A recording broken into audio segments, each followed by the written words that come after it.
Welcome here. ये मेरा third lecture है।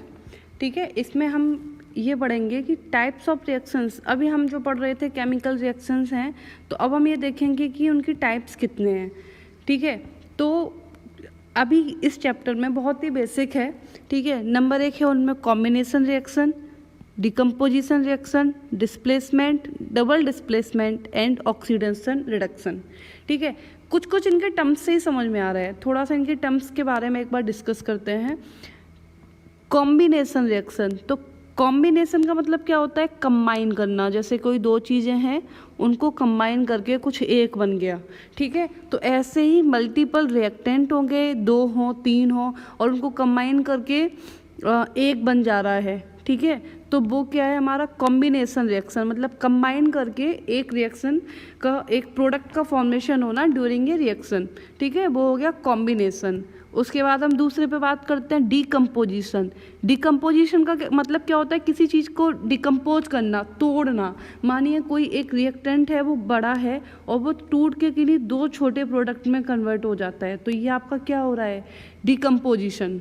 ओके, थर्ड है आपका डिस्प्लेसमेंट। डिस्प्लेस मतलब किसी चीज़ को रिप्लेस कर देना। ठीक है, डिस्प्लेसमेंट। तो ये आपकी डिस्प्लेसमेंट रिएक्शन होगी कि कोई एक एलिमेंट है और किसी और का साल्ट है, तो वो एलिमेंट उसके साल्ट से उस एलिमेंट को ही डिस्प्लेस कर दे, खुद साल्ट फॉर्म कर ले। ठीक है, उसके बाद आता है डबल डिस्प्लेसमेंट। ये भी डिस्प्लेसमेंट जैसा ही है। And last one is oxidation reduction. तो अभी हमने ये पता कर लिया कि कितने टाइप के हैं और उनके टर्म्स से हमें कुछ कुछ समझ में आ गया। ठीक है, अब एक बार इनको डिटेल में देखते हैं। पहला है कॉम्बिनेशन रिएक्शन। तो एक चीज़ आप इसमें नोटिस कर रहे हैं कि इसमें आप ये देखिए, आपका क्विकलाइम है और वाटर है, मतलब आपके 2 रिएक्टेंट हैं और ये दोनों रिएक्टेंट कंबाइन करके केवल एक प्रोडक्ट बना रहे हैं, तो ये आपका क्या है? Combination reaction. ठीक है, दूसरा आपका एग्जांपल देखते हैं इसी में। देखिए, आपके 2 रिएक्टेंट हैं, कार्बन और ऑक्सीजन, इसने कंबाइन करके केवल एक प्रोडक्ट बनाया है। ठीक है, ऐसे ही यहाँ पे आपके H2 और O2 2 रिएक्टेंट है, कंबाइन होकर केवल एक प्रोडक्ट दैट इज वाटर बनाया है। तो अभी आपको डेफिनेशन विद एग्जांपल समझ में आया कि ठीक है क्या है? क्वेश्चन आ जाए कि डिफाइन कीजिए और एग्जांपल दीजिए, तो ये इजीली हो जाएगा। अभी ज़रा इसके एग्जांपल्स जो हैं, इनको बैलेंस है या नहीं ये चेक कर लेते हैं, या फिर नहीं है तो कैसे बैलेंस करेंगे। इसकी डेफिनेशन आप ये देख लीजिए। डेफिनेशन यहाँ पे लिखी है, जब 2 सब्सटेंस कंबाइन करके किसी एक प्रोडक्ट को फॉर्म करते हैं तो उस टाइम पे उसे कॉम्बिनेशन रिएक्शन कहते हैं। ठीक है, अब जो गौर करने वाली बात है इसमें वो ये है कि जब कॉम्बिनेशन रिएक्शन होती है तो large amount of heat produce होती है। Large amount of heat produce होती है। ठीक है, ये दोनों जब कंबाइन होके ये प्रोडक्ट बनाएंगे तो large amount of heat produce होती है। इसके लिए ये एग्जाम्पल बहुत ही नॉन है। जैसे कि घर पे जो वाइट वाश होता है, पुराने टाइम पे जैसे वाइट होता था कि एक कंटेनर लिया कुछ भी और उसमें ये क्विकलाइम डाल दिया, सफ़ेद सफ़ेद सा होता था, कलई बोलते हैं जिसको घर पे, उसमें पानी डाला और उसको रात भर छोड़ दिया। फिर क्या होता है कि वो इसमें कन्वर्ट हो जाता है सुबह में, और फिर अपनी दीवारों पे उससे वाइट वॉश कर लेते हैं, ऐसे पुताई टाइप से कर लेते हैं करके। तो आप जब ये आप डालते हैं ना, इसको कलई को जब आप पानी में डालते हैं तो कभी अब आपने नोटिस किया हो तो बबल्स से निकलते हैं, बबल्स से निकलते हैं, धुआं सा निकलता है, क्योंकि ये जो है कॉम्बिनेशन रिएक्शन है और इसमें बहुत सारी हीट निकलती है। इसकी वजह से वो जो बबल्स होते हैं ना, वो हीट के ही होते हैं और ये गर्म भी हो जाता है। तो जिसमें हीट रिलीज होती है उन्हें बोलते हैं एक्सोथर्मिक। 2 टर्म होते हैं, एक्सोथर्मिक एंड इंडोथर्मिक। ठीक है, एक्सोथर्मिक एंड इंडोथर्मिक। थर्मिक का मतलब होता है थर्मल से, थर्मल का मतलब होता है टेम्परेचर, टेम्परेचर को ही थर्मल भी बोलते हैं। ठीक है, थर्मल स्कैनिंग जो आजकल चल रही है, तो टेम्परेचर की स्कैनिंग करते हैं उसमें। ठीक है, तो थर्मिक तो टेम्परेचर, अब टेम्परेचर मतलब हीट। ठीक है, एक्सो मतलब निकलना और इंडो मतलब अंदर, इंडो मतलब अंदर लेना। तो जो हीट एब्जॉर्ब करता है वो है इंडोथर्मिक और जो हीट निकालता है वो है एक्सोथर्मिक। ओके, अब चेक कर लेते हैं ये रिएक्शन बैलेंस है या नहीं। तो बैलेंस करने के लिए एक बार देखते हैं जल्दी से। कैल्शियम 1 है, हाइड्रोजन 2 हाइड्रोजन, ऑक्सीजन 2, ये रिएक्शन आपकी बैलेंस है। ठीक है, मतलब रिएक्टेंट के जो नंबर ऑफ एटम्स हैं और प्रोडक्ट के नंबर ऑफ एटम्स के इक्वल होने चाहिए।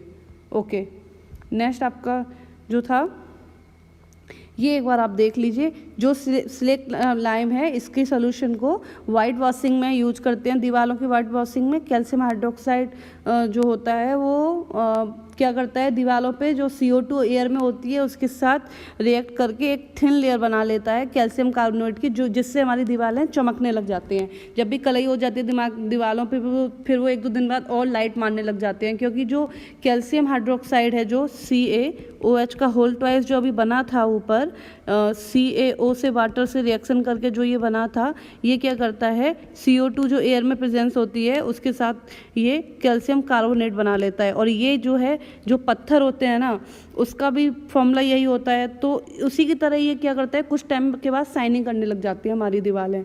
ठीक है, ये देख लीजिए आप यहाँ पे। ओके, अब बर्निंग ऑफ कोल मतलब कोई भी कोयला वगैरह, कार्बन का जलना। ठीक है, ये भी एक टाइप का कॉम्बिनेशन रिएक्शन है। कार्बन ऑक्सीजन से रिएक्ट करके CO2 गैस बना देता है। रिएक्शन बैलेंस है, कार्बन 1 है, ऑक्सीजन 2 एटम है, यहाँ पे भी ऑक्सीजन के 2 एटम है। ये देखिए रिएक्शन, ये रिएक्शन एक्चुअली ऐसे लिखा होगा H2O2 H2O। यहाँ पे इसको बैलेंस किया है, तो बैलेंस करने के लिए यहाँ पे हाइड्रोजन कितने थे, ऑक्सीजन कितने थे, 2। हाइड्रोजन यहाँ पे कितने हैं, 2, और ऑक्सीजन कितने हैं, 1। इसका मतलब हमें इसमें कम है, मतलब इसमें मल्टीप्लाई करना पड़ेगा, तो इसमें 2 का मल्टीप्लाई किया। अब जब इसमें 2 का मल्टीप्लाई किया तो हाइड्रोजन हमारे कितने हो गए, 4। हाइड्रोजन 4 हो गए, तो हमें यहाँ पे भी 2 का मल्टीप्लाई करके हाइड्रोजन को 4 करना पड़ेगा। इस तरीके से हमारा ये बैलेंस हो गया। बैलेंस करना हम बता चुके हैं अपने सेकंड लेक्चर में, अब उसको और एक बार रिवाइज कर ले रहे हैं। ठीक है, ये भी ओके, तो ये हो गया हमारा। हाँ, अभी देखते हैं reaction in which the heat is release along with the formation of product is called exothermic reaction. ये हम आपको बता चुके हैं। और यहाँ पे एक्सोथर्मिक रिएक्शन के कुछ एग्जांपल दिए गए हैं। ऊपर में जो हमने एग्जांपल देखे थे वो कॉम्बिनेशन रिएक्शन के थे, अब इन्होंने यहाँ पे एक्सोथर्मिक के कुछ एग्जांपल दिए हैं। एक्सोथर्मिक को भी इन्होंने यहाँ पे डिस्कस किया है। ठीक है, तो जो भी हमारा मीथेन है या कोई भी हाइड्रोकार्बन है, ये है क्या, हाइड्रोकार्बन है। हाइड्रोकार्बन क्या होता है, जिसमें हाइड्रोजन और कार्बन हो उसे हाइड्रोकार्बन कहते हैं। तो ये हमारा हाइड्रोकार्बन है। हाइड्रोकार्बन जब बर्न होता है तो वो CO2 और वाटर मतलब कार्बन डाइऑक्साइड निकालता है और वाटर निकालता है। इस कंडीशन में भी हीट निकलती है, इस वजह से इसे भी एक्सोथर्मिक रिएक्शन कहते हैं। ठीक है, और जो हम सांस लेते हैं, जो हमारा रेस्पिरेशन होता है, वो भी एक्सोथर्मिक ही है। ठीक है, तो इस पैराग्राफ को एक बार देख लेते हैं, क्योंकि हमारे लिए तो है ही ज़रूरी। जो एनर्जी हमें जो रहने के लिए एनर्जी की ज़रूरत पड़ती है। ठीक है, और हमने क्या किया, हमने खाना खाया, खाना खाने के बाद खाना डाइजेस्ट हुआ, फिर उसके बाद जो हमारा फूड होता है वो ब्रेक होता है छोटे छोटे सब्सटेंस में। ठीक है, जैसे कि चावल, पोटैटो, ब्रेड, ये सब क्या होते हैं, ये सब क्या होते हैं, कार्बोहाइड्रेट। मतलब हमारी बॉडी में जाके जो हमने खाना खाया था वो ब्रेक होके कार्बोहाइड्रेट्स में कन्वर्ट हो गया। अब कार्बोहाइड्रेट क्या है, ये कार्बोहाइड्रेट भी तो हाइड्रोकार्बन ही है ना, ये कार्बोहाइड्रेट भी तो हाइड्रोकार्बन है। ठीक है, और हाइड्रोकार्बन हमें पता है कि ऑक्सीजन के साथ बर्न होकर CO2 और वाटर निकालते हैं। तो ये जो कार्बोहाइड्रेट है ये जो है ये ब्रेक होता है और यही ग्लूकोज रिलीज करता है, जिससे हमें एनर्जी मिलती है, ठीक है। ओके,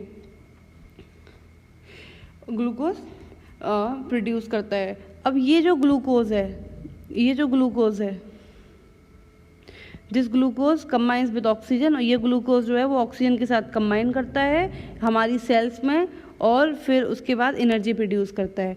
ये जो ग्लूकोज है हमारी सेल्स में ऑक्सीजन के साथ रिएक्ट किया और CO2 बनाया और उसके बाद वाटर बनाया और इसने एनर्जी प्रोड्यूस की। यही एनर्जी हम यूज करते हैं। हम जो काम करते हैं, खाना नहीं खाते हैं तो थक जाते हैं क्योंकि हमारे पास एनर्जी नहीं होती, ये प्रोसेस ही नहीं हुई होती है। तो इसी वजह से खाना खाते हैं, कुछ खाते पीते हैं, तभी एनर्जी लेते हैं, फिर आगे काम करते हैं।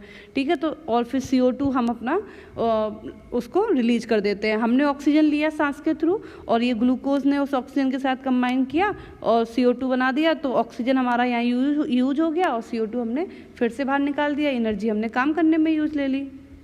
ओके, तो ये तो आपकी हो गई क्या, कॉम्बिनेशन रिएक्शन।